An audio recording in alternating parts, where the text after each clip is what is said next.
Hey, this is Luke Holy. In this time and when we're all kind of not working, if you're looking for a skill to work on or develop, or maybe just one you've let atrophy, let's talk about soldering. I'm just going to go make a short little mic cable that I need for some utility stuff for testing and things like that. So I'm going to go ahead and make a short little mic cable.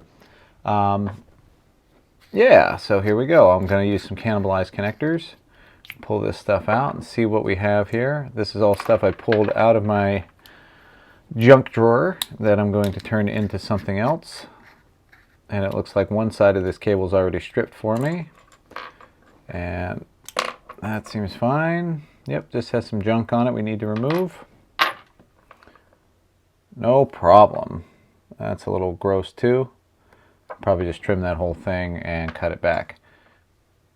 So I'll go ahead and get my new soldering station and set that up and show you that. All right, I'm back with this. I've prepped my cable and I'm going to tin it. My soldering iron should be pretty hot. Let's go ahead and get my vise ready. Here we go. And I'll just put the cable in there and we'll just tin the end real fast. So I have everything kind of Velcroed into this briefcase to make it a quick throw and go kind of solution for soldering, because I always, I intend to do more, but it takes so long to set everything up. This is nice to just throw it on there and just get to work. All I have to do is plug it in, and I keep the power in the upper area along with some tools here. Let me see if I can, actually I get to play with the other thing I'm working on. I've been working with learning OBS Studio, and I have a second camera. Wow, amazing. So I have this upper area, and the cord will store back here, and then I have some needle nose pliers, some electrical tape. I keep my trusty strippers in there, and some jeweler screwdrivers, both Phillips and flat. I also have in my kit, let's switch back. Hey, that was cool. My fluke meter for continuity and voltage and all that jazz. I think I only use it for continuity these days because a couple of the buttons are broken. And then in here I have a little pry tool kit. So what I guess you'd call a spudger for opening up old iPods and things like that, and just working on a lot of electronics that are encased in plastic these days. So anyway, that's what's in here while I'm blabbering on. So everything's Velcroed down. It's just a quick throw and go thing. I have the cable tester here as well, because it's nice to be able to just pop a connector in there and solder directly onto it rather than the vise. But right now we're still finishing up the cables. I'm going to finish tinning my leads here. I assume you already know how to strip wire and get it prepped, just kind of twisted together if there's more than one bit of cable, or just as the ground is all nice and clean and neat there. All right, there's one side. And then what I like to do is trim my ground just a hair short. Here, I'll switch back to the other camera again. Let's try this. Where are me? There we are. So I'll trim my ground wire just a hair short. I'll set up a better shot soon, but so I want to cut that down till it's right around where it smooths out, and I want it to be shorter than these leads, so when it's connected to like an XLR connector, if this gets pulled on a lot, the first cable that's going to take all the weight is the ground. So if that were to snap off, I know the signal will still continue to work. So if I'm using this as an output to drive like a long distance delay speaker, if that gets yanked as someone trips on it, and for some reason it's hard enough to pull that and defeat the strain relief, the ground's going to go first. So even if that will survive that, these two will stay intact, hopefully, and continue to pass signal all the way down there, because you only need a twisted pair for line level type stuff, unless there's a ground issue. But even then you can deal with that on the other end. Point being, this is going to save your butt if you can do this to most of your cables. All right, so let's go ahead and do the other end. I'll switch back and I'll get a better camera angle on that. So let's go ahead and finish this up.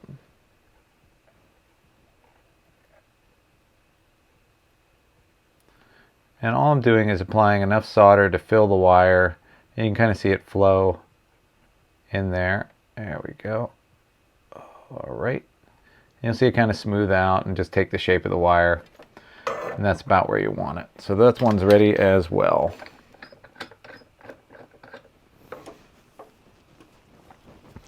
So let's get our connectors ready. Here we are. I have a female XLR here. So I can just pop this right in here and just go to work on it, and it'll stay really solid because that's the mating connector it's supposed to be with. Let me get my needle nose. Have a drink of water.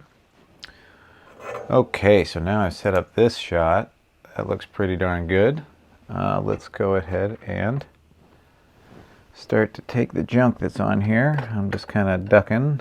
Let's get you out of the way. Moving around my camera, so it makes it a little more difficult to do, but we'll get there. So I'm just going to heat this up. Let's see if I can pull whatever is in there out. There we go. Get all that old wire and crud out of the way.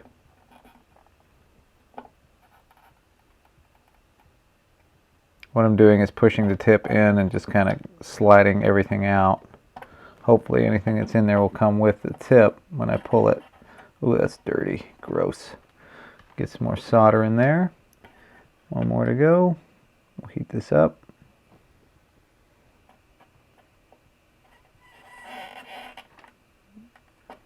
Ooh, there it is. There you are. So now I can get a grip on it. Just heat that up. There we go. Okay, so let's flow a little more solder into these cups here. See if I can brighten that. That looks okay. So let's go ahead and see if I can do this through the camera. Kind of flattens it out a bit, but there we go. We're going to flow a little solder in there. Just enough to kind of fill up the cup. Not overflowing, just fill in the space because I want the most amount of mass inside there to hold as much wire as I can to as much of the cup as I can, but I don't need it overflowing so that it might have some kind of stray wire tripping, or not tripping, but making connection on the pin it's not supposed to be on. So let's go ahead and get the parts on the cable. I'm going to switch to this for a second. So I'm putting the boot, here we are, the boot on here. So that's ready to go. Okay, and we're back here. So, where was I? Oh yes, adding the cable to the connector here. So, let's figure out what pin is what. And you can do that by pulling this guy out. And you can actually see just above each cup. I don't know how well we can see it here. Oh, there we go. There's a 3 next to the bottom one there. And I see a 1 over here. And there's that 2. That's a 2. Yep, there it is. So the 1's on the right. Am I seeing that right? Yeah, that looks good. So pin 1. Oh, here we go. 1, 2, 3. So 1 is on the left. This guy right here. So we'll go ahead and put our ground on first, because that's the one I want to have the best connection, because that's going to also provide our strain relief. Just going to heat up the cup and kind of shove the wire in there. There we go. Oh, that's nice and good. There we go. Filled in nicely. All right, and then I will make blue pin 2 today, because it rhymes and that's easy to remember. Oh, let's get a grip on that with my pliers. Try and stay out of the way of the camera. Let's do that. This could get interesting. Okay, let's start again because I had a hard time staying on camera. Let's see if this time I can actually keep it there. So I'm going to move this out of the way and grab the blue one. Actually, I'm going to do this one first because it's getting in my way. So, just going to touch that a bit, heat it up, shove the wire in, and pull it away. And you can see it kind of go solid there at the bottom. All right, perfect. Let's move this guy. See if I can rotate that a little so you can see it. Same thing, grab just above it. Makes it easy to get it all the way in there. Just turn this a little bit so it's a little easier to get at. Then heat up the cup, drop in the wire, let off.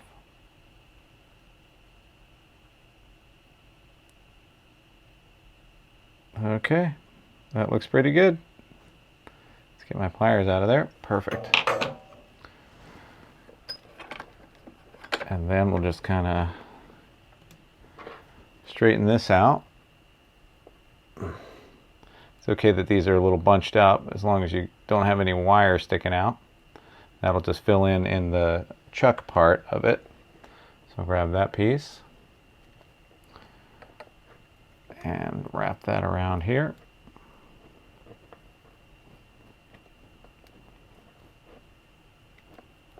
Get in there. All right, and then I'll get our shell. I like to try and catch this pin before I slide it on. Makes it a little easier. There we go, all the way in. And pull that up.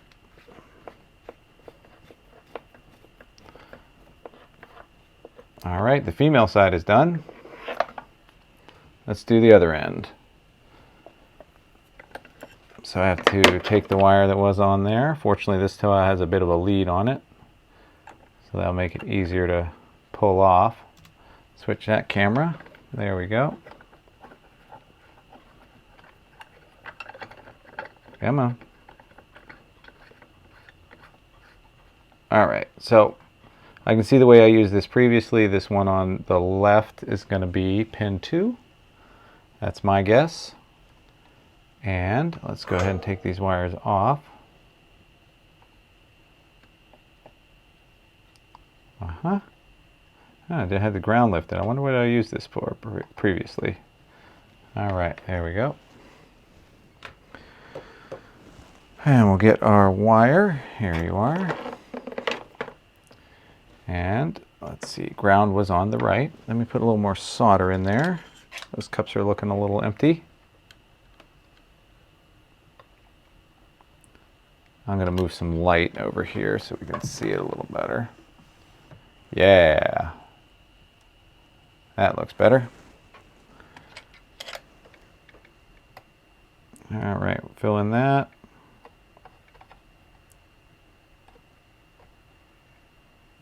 Okay, that looks good. Let's go ahead and drop these cables in. The boot is on.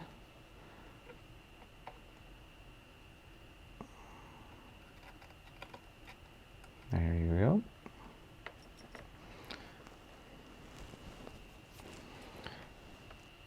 Pin 2.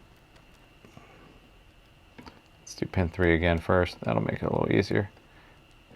Come here, you. Shove you in there.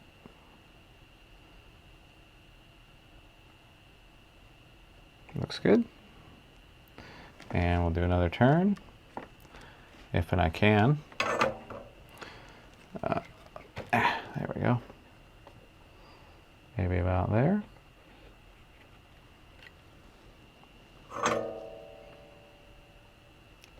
Grab that if I can. Come on, handwork. There you go.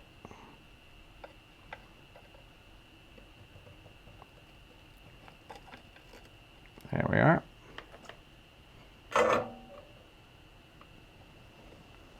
Not my best, but not my worst. All right, we'll put this guy together. Again, straighten that up. Just let those guys kind of bend in place, because you want those two to have the slack, and the ground bear takes more strain relief. Get that on there. There we go. And now I can use my handy little tester down here. I'll switch cameras right quick. Let's find it. There you are. And maybe I can get it to come into focus. Hey, look at that. So I'll go ahead and plug both sides in. I have not tested this yet. Hopefully it worked. And turn it on. Hey, it passed. I got a green light. Good job. So now I've just made a little XLR cable out of old connectors that I had. You know, it's a way to reuse stuff you had, and when you have the time now that we're all, you know, like I said, we're all out of work, so maybe you can help yourself out and make some adapters or anything else you might have wanted during some gigs earlier this year. So thanks for watching. I appreciate it.